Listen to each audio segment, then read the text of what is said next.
আমার পরিচিত অনেকেই বলেছিলেন যে আমি দুরুদে ইব্রাহিম আমল করেছি আর আমার কাজ 100% হয়ে গেছে।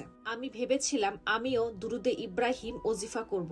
বিশ্বাস করেন, যেদিন আমি দুরুদে ইব্রাহিম আমল করা শুরু করেছিলাম তার চতুর্থ দিনে আমার কাজ হয়ে গেছে, যেই কাজটা গত 1 বছর ধরে বন্ধ ছিল। এখন প্রশ্ন হলো, আপনি কিভাবে দুরুদে ইব্রাহিম আমল করবেন এবং আল্লাহর কাছে দোয়া চেয়ে আপনার সমস্যা দূর করবেন এবং আপনার প্রয়োজন পূরণ করবেন। আপনি একটা দিন ধরে দুরুদে ইব্রাহিম পাঠ করার নিয়ত করবেন। আমি 21 দিন ধরে প্রতিদিন 33 বার দুরুদে ইব্রাহিম আমল করার নিয়ত করেছিলাম। আলহামদুলিল্লাহ, আমার কাজ চতুর্থ দিনে হয়ে গিয়েছিল। দুরুদে ইব্রাহিম এমন শক্তিশালী আমল, যদি আপনার নিয়ত সত্য হয় এবং আপনি বিশ্বাসের সাথে আমলটি করেন, ইনশাআল্লাহ আপনার কাজ যেটাই হোক না কেন সেটা 100% হবে।